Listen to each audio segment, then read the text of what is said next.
Bonsoir à tous. La 4e édition du projet Label Entreprise extraordinaire pour personnes extraordinaires s'est clôturée à la fin de l'année 2013. L'objectif de ce réseau étant de sensibiliser les entreprises énuyères à mieux prendre en compte la personne handicapée. 3 nouvelles entreprises ont rejoint le club désormais très prisé des labellisés. Dans ce restaurant italien de Châtelet, on s'affaire à la préparation des repas. Il est 11 h et tout doit être prêt pour les clients.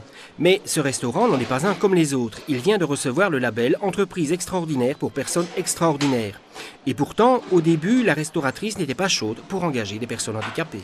Au départ, je prenais des apprentis et j'étais confrontée à des difficultés énormes.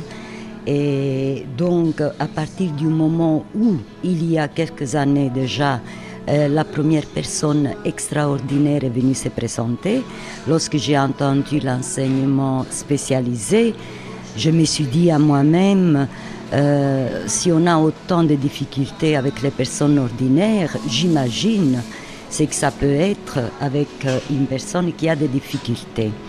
Et donc, j'ai répondu directement, non désolé, le personnel est au complet.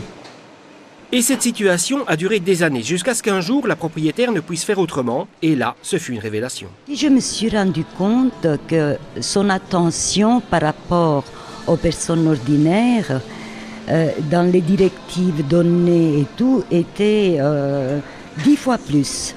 Et je me suis rendu compte également qu'ils avaient l'envie de faire plaisir, de se rendre utile.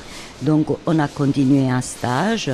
Et comme ça, de fil en aiguille, j'ai continué à prendre des élèves de l'école de l'enseignement spécialisé jusqu'au moment où je suis tombée sur ce jeune garçon que j'ai engagé le mois de juillet de cette année.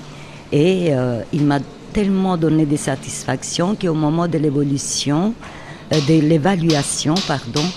j'ai dit à l'éducatrice qui était venue et la prof en même temps, que si le jour qu'il avait terminé ses études, il y aurait une place vacante, je l'aurais engagé.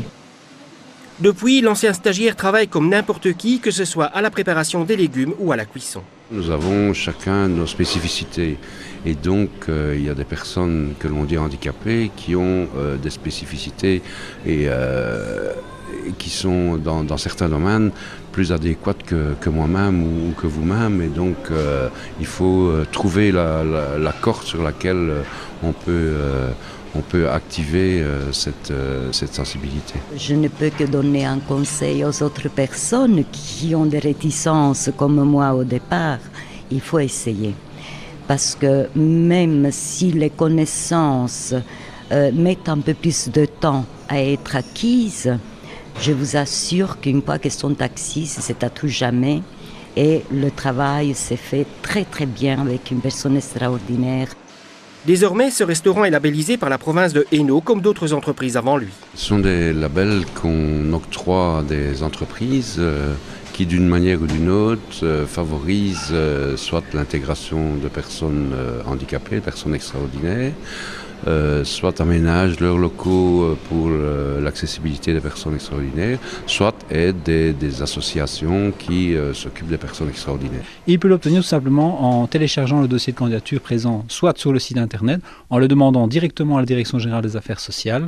Ce dossier à ce moment-là est analysé et en fonction évidemment des actions mises en avant, il peut être labellisé. On essaye de promouvoir ces entreprises, de les faire connaître, d'attirer l'attention sur ces entreprises qui, pour moi, sont des entreprises sociales et qui engagent des personnes extraordinaires.